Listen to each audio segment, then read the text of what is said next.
வணக்கம் வாசகர்களே!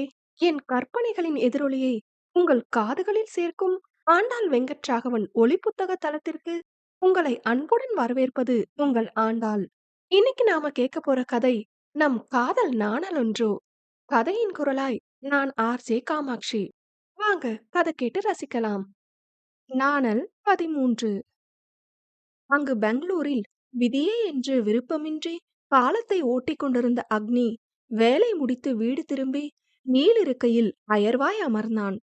அவன் அலைபேசி ஒலித்திட எடுத்து பார்த்தவன் அழைத்தது அதிவீர பாண்டியர் எனவும் அமைதியாய் அலைபேசியையே பார்த்து கொண்டிருந்தான். அழைப்பு முடியும் தருவாயில் அவன் அழைப்பை ஏற்க எதிர்முனையில் ஐயா அக்னி என்று பரிதாபமாய் ஒலித்தது மூத்தவரின் குரல்.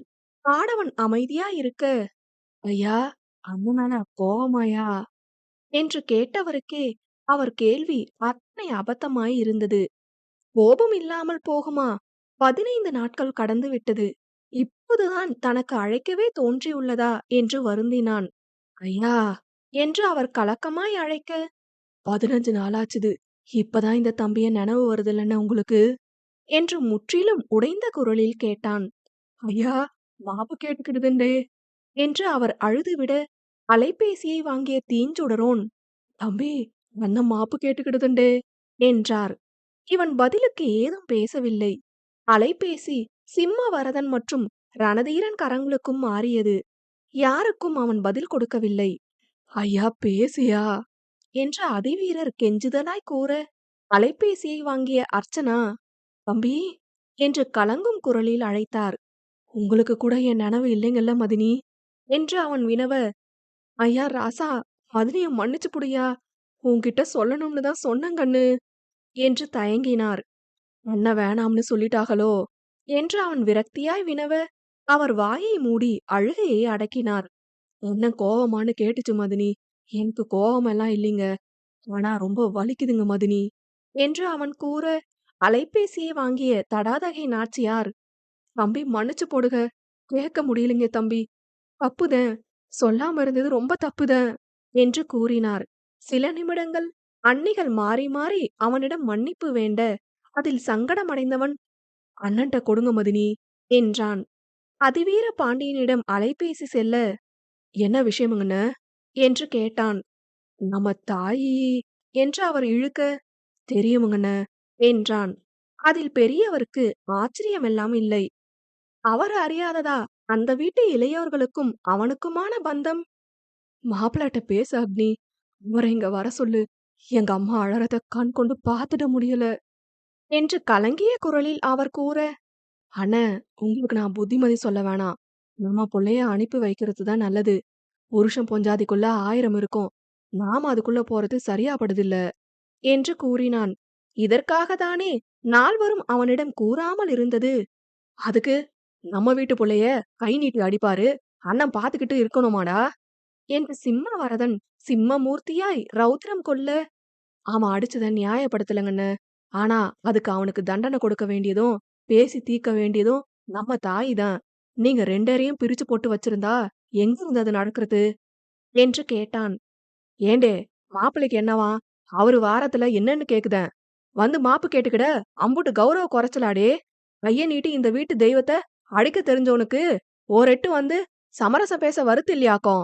2 வாரமா புள்ள கிடக்குற கடைக்கு மனசெல்லாம் பதறி துடிக்குதுடே என்று ரணதீரன் பொங்க, அண்ணே அவன் ஒன்னும் அங்க சந்தோஷமா இல்லனே, நீ செழிலனுக்கு போட்டு ஒரு வார்த்தை பேசி பாரு, அப்பதான் தெரியும் அவன் தவிக்கிற தவிப்பு என்று அக்னி கூற, அம்புட்டு தவிக்கணும்னு என்னடே அவசியம்?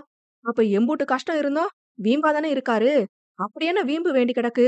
பொண்ணு கேட்டு வந்தப்ப என் தங்கத்தை தலை மேல தாங்குறேனோ, காலை பிடிக்கவும் கௌரவ குறைச்சல் பார்க்க மாட்டேன்னு சொன்னாரு தானே, இப்ப எங்க போச்சுது அந்த நேசமெல்லாம் என்று தீஞ்சுடரோன் பொரிந்து தள்ள, எங்க அம்மையா இதுவரை கைய நீட்டினது கூட இல்லடே, அவர் அடிச்சது கண்ணுல துரும்பா உறுத்துது, இதுதான் அவங்க பாத்துக்கிட்ட லட்சணமாடே என்று அதிவீரர் உணர்ச்சி வசப்பட, அவர் கூற்றில் ஆதியின் நேசம் அடிவாங்கி நிற்பது பொறுக்காத அக்னி கோபம் கொண்டு பேச வரும் முன், அண்ண என்று அதிர்ந்து ஒலித்தது பொற்றாமரையாளின் குரல்.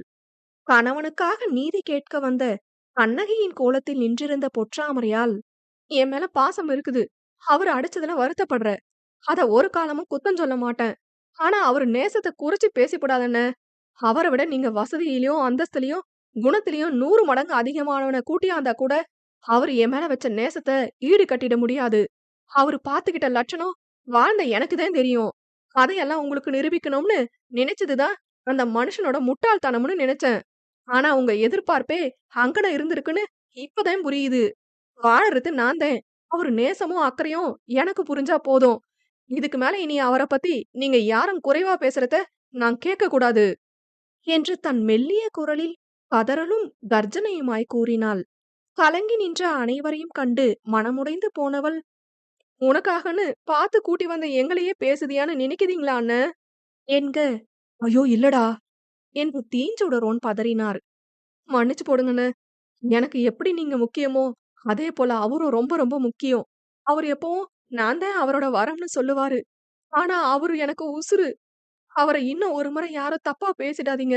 அவர பேசுறது, என்ன பேசுறதுக்கு சமானம். நான் இங்கன இருக்கிறதுதே அந்த பேச்சுக்கு காரணம்னா சொல்லிடுங்க. நான் போயிடுதேன். என்று அவள் கூறிட, ஆத்தா! என்று பதறிக்கொண்டு விஜயலட்சுமி அவளை அணைத்தார். அண்ணியை அணைத்துக்கொண்டு, முடியலங்க மதினி, வலிக்குது. என்று அவள் வெக்கி வெதும்ப, போதுங்கண்ணு, போதும். யாரும் ஒண்ணும் பேசல. அழுவாத ராசாத்தி. என்று விஜயலட்சுமி அவள் கண்ணீரை துடைத்தபடி கதறினார். அப்போதே வேலை முடிந்து இளையோர்கள் வர, நடப்பது ஏதும் புரியாது கூடத்தில் கூடியிருந்தோரைக் கண்டு விழித்தனர். அதிவீரனின் கரத்திலிருந்த அலைபேசியைக் கண்ட ஆருத்ரன் அதை வாங்கி பார்க்க அக்னி அழைப்பில் இருந்தான். சித்தப்பு என்று ஆரு அழைக்க அழுதபடி அக்னி நடந்தவற்றை சுருக்கமாக ஒப்பித்தான். ஆத்திரத்தின் எல்லைக்கே சென்ற ஆருத்ரன், வயசான மாட்டுக்கு யாருக்கும் கூறு இல்ல இந்த வீட்ல என்று கத்தியபடி தாமரையாளிடம் வந்தான். தாமரையால் அவனை வேண்டாம் எனும் விதமாய் தலையசைத்து பார்க்க, போதுமத்த என்று அவளை தோளோடு அணைத்துக் கொண்டு வீட்டில் உள்ள பெரியோரை பார்த்தான். போதும், இன்னொருக்கா யாரும் அத்தை மாமா சண்டைய பத்தி பேசுனீக, அம்புட்டுதான் சொல்லிப்புட்டேன் என்று மிரட்டலாய் கூறியவன், அத்த இது உன் வீடுத்த, உனக்கு போகதான் இங்க எல்லாம். நீ இந்த வீட்டோட சொத்துத்த, உனக்கு எம்புட்டுனா வேணுமோ அம்புட்டுனா கிட, யாரும் எதுவும் பேச மாட்டாக. நீ உக்கி நிக்கிறத பார்க்க முடியலத்த, வேணாம் என்று கூற கதறலோடு அவனை அணைத்துக் கொண்டாள். அத்தை அவள் தலைக்கோதி அவன் ஆறுதல் படுத்த, அங்கையும் திலகாவும் கண்ணீரோடு வந்து அவளை தங்களோடு நிறுத்திக் கொண்டு ஆறுதல் படுத்தினர். அவர்கள் அருகே வந்த அதிவீர பாண்டியன், "ஏட்டா, இந்த அண்ணன மன்னிச்சு போடு. நீ எம்புட்டு நாள் வேணாலும் இங்க இருத்தா. அத பத்தியெல்லாம் நாங்க சொல்லல. நீ என் கொல சாமிடே. அடிச்சு போட்டானேன்னு ஆதங்கம் தீர மாட்டுது. அந்த வேதனையில பேசிப்புட்டன்டே. சத்தியமா மாப்பிளைய ஒரு காலமும் தப்பா நினைச்சதில்லடே. அண்ணன மன்னிச்சு புடுடே" என்று கதற, "அண்ணே" என்று அவரை அணைத்துக் கொண்டாள். அழுகையோடு அனைவரும் கரைய, "போதும், எல்லாம் போய் சோலிய பாருங்க. அத்த, அழுவுறத நிறுத்து. வா" என அவளை கூட்டிக் கொண்டு ஆருத்ரன் மேலே செல்லவும், மற்றோர் யாவரும் அவனை பின்தொடர்ந்து சென்றனர். அங்கு கனத்த மனதோடு அமர்ந்த அக்னியின் அலைபேசி மீண்டும் ஒலிக்க, அண்ணனாக இருக்குமோ என்று எண்ணி எடுத்தவன் செழிலனின் அழைப்பென்கவும் அழைப்பை ஏற்றான். சிதப்பு என்று செழிலன் அழைக்க, குரலை செருமியவன், சொல்லுடே என்றான். என்ன சித்தப்பு, குரலே சரியில்லாட்டிருக்கு என்று செழிலன் கேட்க, அண்ணா கூப்பிட்டாகடே என்றான். என்ன சித்தப்பு சொல்ற, பெரியப்பாவா, என்ன சொன்னாக என்றவன் ஆர்வத்தோடு கேட்டான். சமையல் அறையில் வேலையாக இருந்ததால் அவன் அலைபேசியை ஒலிபெருக்கியில் போட்டிருக்க, ஆமாடே, நான் ஆதிக்கிட்ட பேசி வீட்டுக்கு வர சொல்லணுமாம் என்று அக்னி கூறினான். "மூசா சித்தப்பு இவுக" என்று செழிலன் எரிச்சலுற, பெரிய பிரச்சனையா போச்சுடே என்றவன் அதிவீரன் ஆதியை பற்றி பேசியதை கூறினான். ஆத்தே, என்ன சித்தப்பு சொல்ற என்று செழிலன் அதிர, உள்ள கேட்டுடுச்சுடே அத என்று அடுத்த குண்டை செழிலன் காதில் இறக்கினான். அத்தையா?